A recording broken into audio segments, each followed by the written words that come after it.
Hey guys, April Melvin here, and today we're going to be talking about divorce, specifically the 3 lies that are the most prevailing reasons why I believe a lot of people are okay with divorce. But guys, watch to the end because I'm going to give you a bonus tip on how to create a loving marriage. You guys will not want to miss that. Now, before we get into the main part of the video, I want to take just a quick sec and ask that you guys please like and subscribe to my channel. I put out new content on Thursdays and they are all faith-based. So if you are looking for a bold and yet balanced and always biblical look at our modern world, then go ahead and hit that subscribe button and don't forget to ring that bell. First, though, I really do need to give a couple of disclaimers. Of course, I cannot talk about divorce without a couple of these disclaimers. And the first disclaimer is this: if you have gone through a divorce, please hear me. There is no judgment. There is no condemnation here. Jesus still loves you. You are still saved. Divorce does not define you. So please, if you are watching this video and you have gone through a divorce, please don't hear any judgment or offense. And if you are,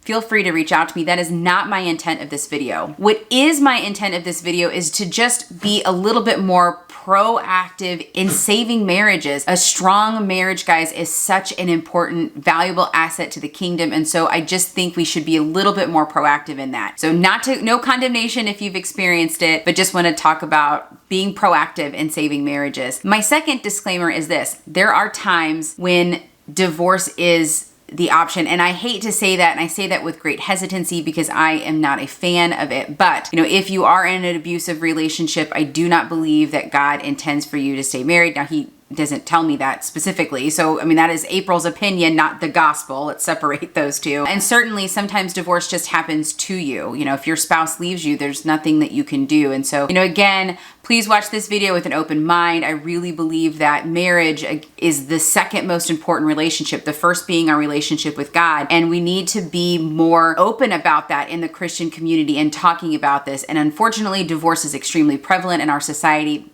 so we need to address it. Okay, so the first lie that Christians use to justify divorce is the lie that God wants us to be happy, or we deserve to be happy, or I want happiness, therefore I need to do something differently than what I'm currently doing. And this is a huge lie. It is very prevalent in the world, and I get why people believe it. We do serve a loving God, and so the logic goes, if I serve a loving God would want me to be happy. Therefore, if I'm not happy, a loving God would want me to change my situation. Guys, that's garbage. That is not biblical at all. There is nothing in the Bible that says that. I know that for a couple reasons. Reason number one, there's never a time when God is talking to somebody and He checks on how they feel about it. Like, He didn't go up to Mary, right? When the angel came down to talk to Mary about her carrying Jesus, He wasn't like, if you're cool with it, you're going to carry the Messiah, right? No, he said, this is what you're going to do. He didn't check with Abraham's feelings on when he asked him to get up from his family's land and go to a foreign land that he'd never seen. He just said, get up and go. He wasn't concerned with how Abraham was going to feel about it. Job. That's all I'm going to say. Job. This idea that God wants us to be happy, and so He's going to allow us to change our circumstances in order to chase that, is ridiculous. And you see this perfectly with Paul in the book of Philippians. First of all, Philippians is the epistle that is best known as the epistle of joy. And you can see that here in this words. It is in Philippians 4. We're going to be starting in verse 8. Finally, brothers and sisters, whatever is true, whatever is honorable, whatever is just, whatever is pure, whatever is lovely, whatever is commendable, if there is any moral excellence, if there is anything praiseworthy, dwell on these things. Do what you have learned and received and heard from me and seen in me, and the God of peace will be with you. Okay, you need to understand where Paul was at when he wrote this epistle of joy. And there are several really great scriptures that talk about being joyful in all circumstances, but this one really jumps out at me for a couple of reasons. Paul was in Roman prison. Now, Roman prison was miserable. It was at the bottom of a building and all of the sewers drained into it. So at any given point, the prisoners were knee-high to hip-high in human waste at all times, right? Just depends on the day how high it was. So they were standing chained. Oftentimes they would pass away because of the corrosion from the chains due to the fact that they were standing in human waste. It was a miserable experience. Because Paul was a Roman citizen, though, he was given one day off a month, just one, where he was unshackled and he could do whatever he wanted to do. Well, this particular day, he pens the letter to the church at Philippi. I have to tell you guys, my letter would look a little bit differently. My letter would say, Dear Philippi, get me out of here, love Paul. But Paul takes this time and this opportunity to say, you are in control of your happiness. Happiness is not dependent, guys, listen to me, on your set of circumstances. True happiness, true joy, the joy that God promises us, the biblical joy, is in whatever circumstance you're in, you crafting your attitude regarding that. Listen to his. He says, here's what I want you to dwell on. Here's what I want you to think about. Here's what I want you to focus your thoughts on. Whatever is true, whatever is honorable, whatever is just, whatever is pure. So what Paul is saying here is you have within your capabilities, regardless of the circumstance that you're in, you have the ability to shape your attitude and your thoughts about that. Here's what this means about marriage. Fix your marriage. If you are unhappy in your marriage, I can promise you, listen to me. Unless you're in an abusive relationship, I've already put the disclaimer out about that. But if you're just wanting to leave your spouse because they leave the toilet seat up or they forget to take out the trash or they never take you out on a date, hear me. Figure out how to become happy, how to change your attitude and remain in your current circumstances. Maybe change what you're doing. Maybe work on you and allow God to work on him. Like maybe work on it, move in the current circumstances that you're in, because I am telling you, if you think that you are going to leave an unhappy situation, right? If you're going to divorce your current spouse because they're not living up to what your expectations are, and you're going to find somebody that's going to be better, you're going to be miserable because what you're doing is you are chasing happiness. That's not real happiness. That's not biblical. That's what the world says happiness is, but it's not. It's false. You're going to be constantly chasing it. That's why second, third, fourth, and etc. marriages have a far greater rate of failure than the first marriage. Now, the first marriage rate of failure is shockingly high, and we need to fix that, church. But second, it's even higher. Third is even higher. Why? Because they're not solving the root problem, which is you've got to shift your attitude about your circumstance. So this lie that you're going to wake up one day in a marriage and it's just magically going to make everything better is wrong. Your circumstance does not determine your happiness. Your attitude about your circumstance does. You can change your attitude. Hang in there. Fight through it. I promise, guys, breaking up with this particular lie is going to make a huge difference in your marriage. All right, the second lie that Christians use to justify divorce is the lie that we just don't love the person anymore. And therefore, if we don't love them, right, we need to leave. And guys, I understand where this comes from, but it really truly is something that the enemy uses very effectively. And it comes from this idea that humans just kind of cycle through, right? We can't be at a 10 all of the time. We might really, really enjoy something, but there are going to be times when that dips down and it goes back up and it goes back down. What happens is this, and this is why you get the 7-year itch, so to speak, because when you first get with somebody, you're on a 10, you're super high, everything's great, you've got that honeymoon situation going, right? Fast forward a couple of years, and now the cute little quirky habits that this person, had are annoying. And you've got kids and you've got responsibilities and a mortgage. And so you're now back down to a 0 maybe sometimes. And so what you're convinced is, well, I fell out of love. I just no longer love this person anymore. And since I don't love this person anymore, I just need to give up on my marriage and go find true love, because somewhere my soulmate is out there. And for a minute, I need to get on my soulmate soapbox. There is no such thing. I get it. I love watching Hollywood movies. I love that soulmate concept is beautiful, and it makes my little romantic heart go pitter patter. But y'all, I like unicorns too, and I'm still not going to find a unicorn out in my woods. Like, it's cool. It would be awesome, but it's mythical. So's a soulmate. So this idea that you're not in love with your current spouse and so you're going to divorce them and you're going to find your true love is garbage. Here's instead what you need to do. Actually love them. See, love isn't this 10, this emotion that we have. That's lust. Let's just be real. Love is putting the other person first. Love is doing things for them. Love is going out of your way to show them that you care about them. It is the little things. It's my husband coming home to take the trash out because it's raining and I curled my hair for the first time in forever and I don't want to get it, don't want to ruin my curls, right? That's love. Love is me sitting down and watching sports with him when I really could care less about it, but I want to be with him. So if you are feeling like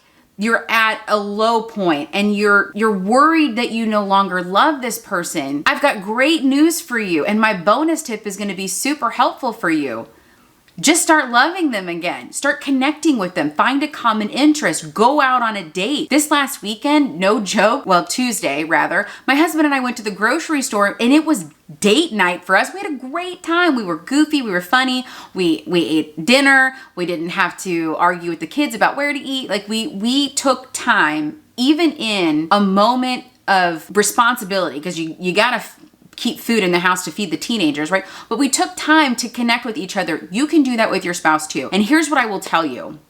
It is so much easier to reignite, to fall back in love, to do things for the other person and rekindle that connection than it is to go out in the dating scene and try to find it again. This is not biblical, but I'm gonna tell you some real truths. I'm 38, y'all, the dating pool is shallow. It is. And so if you are my single friends, I love you. I'm praying for you. I believe very strongly that God's got somebody for you, but I would not want to enter it. And so believe me, guys, it is better, easier. You'll have a higher success rate of just working on the current relationship that you're in than if you try to go find your soulmate out in the real world. You'll be chasing a unicorn. It doesn't exist. So this idea that you fell out of love and it's okay to divorce your spouse, guys, that is a garbage lie. That is not true. You don't fall out of love. You have a cyclical reaction to everything. You guys, I love exercise. I do. Exercise makes me very happy, but there are days when I don't want to exercise and I got to force myself to do it. That's like marriage, right? You might love your spouse, but there are going to be days when you don't feel like loving your spouse and you have to do it anyway. So lean in, do it, disregard this lie. You don't fall out of love. You just deepen the connection that you have with them and it'll all work out.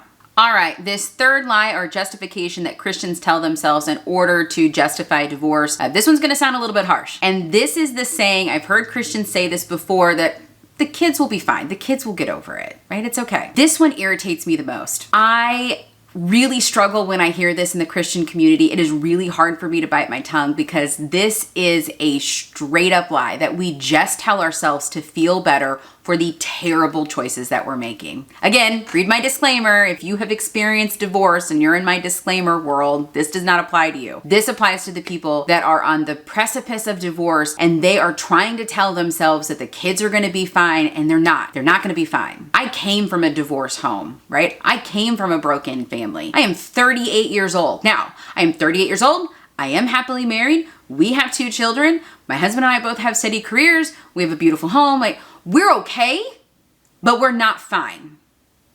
I hope that you guys hear me. I am still, at 38 years old, dealing with the garbage of a divorce that happened when I was a baby. To this day, anytime we have a sporting event for my kids or a birthday party or any family function where both my dad and my mom are invited to come, I have massive anxiety. It steals the joy from watching my son's football game because I've got my dad over here, my mom over here, and it's super uncomfortable for them. And I'm a people pleaser, so it's super uncomfortable for me. And that's just the tip of the iceberg. Again, I'm 38. The fact that my dad and mom are not together really doesn't impact me on a large scale. Break that down to if you've got teenagers, if you have little kids. This is the part that irritates me about divorce so much because I'm just gonna say this, again, unless you are part of my disclaimers where you're in an abusive relationship or your husband or spouse just leaves you, right? You guys, I'm not talking to you. I'm talking to the ones that are unwilling to fix their marriage because it's work. That is selfish. And I know that that's a harsh word, but somebody needs to tell you, somebody needs to love you enough to tell you this so that you will fix it because you are hurting your kids. It is hard on them to go from one house to another, to have a different set of rules here than here, right? To try to please this parent and this parent is hard on them. Now, sometimes divorce happens and it's beyond your control, like hear me. But if it's within your control and you're still willing to give up on your family because it's hard, because marriage is hard, because you've got to do things that you don't want to do and you have to compromise things that you don't want to compromise. If you're still willing to give that up and divorce your spouse and you tell yourself the lie that, my kids will get over it, from one divorced child, let me tell you, it's not that easy. I'm fine. I'm okay, right? I am a functioning member of society. But do you want to know why I will never consider divorcing my spouse? It's because I will never put my kids through what I went through, what I'm still going through. I will never do that to them. I love them too much, right, to give up on my husband and have my husband live in a different home and not be able to tuck them in at night. I love them too much for them to experience 2 different birthday parties and 2 different Christmases and 2 different Thanksgivings, all because I couldn't get my attitude right. I'm not doing it. So if you've already experienced a divorce, again, God loves you, Jesus loves you. Sometimes life just deals you something that you cannot deal with. I am talking specifically to the men and the women that are willing to just throw it all in because they're too self-centered and selfish to fix it. Y'all, fix it. If you can't do it for yourself, because listen, I got a happy marriage, and there have been times when our marriage was not happy. I'm gonna be real with you. I did not marry the perfect man because he doesn't exist. There have been times when I have been very unhappy in my marriage. There have been times when it would have been easier to throw in the towel. And besides my covenant with God, because I made a covenant with God to love this man till death do us part, I love my kids too much to put them through it. Just figure it out. I just work on it. I take a deep breath, get up the next day, fight even harder. I'm not going to allow the enemy to attack my marriage through my bad attitude.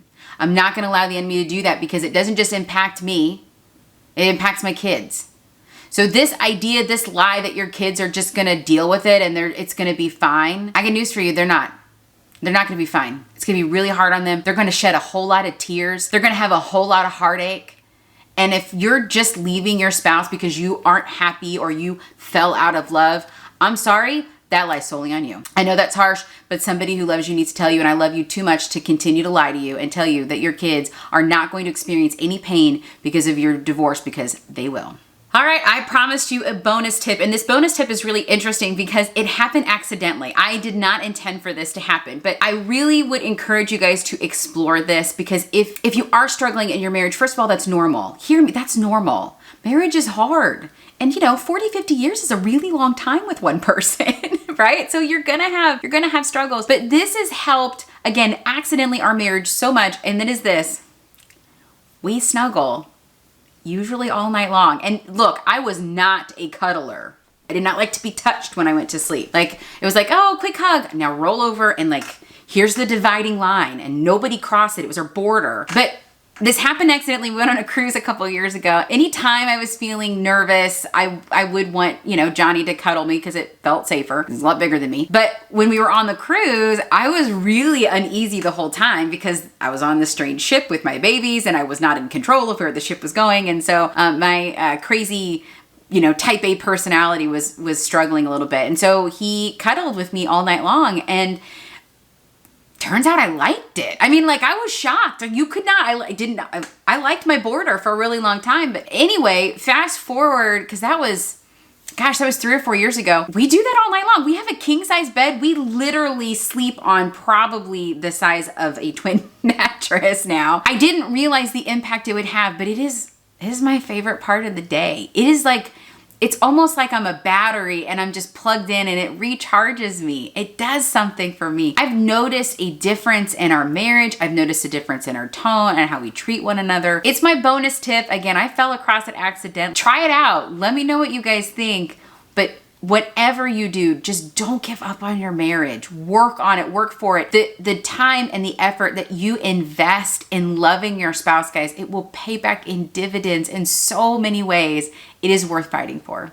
All right, guys, so that is my video on the lies about divorce. I hope that was helpful in some way. I hope it wasn't too harsh and preachy, but I do think that we really need to explore this topic and be honest with ourselves about it. It's so easy to get caught up in the lies that the world convinces us are true, and we need to examine those and kick those to the curb and really focus in on what is true. If this was helpful, give it a like, give it a share.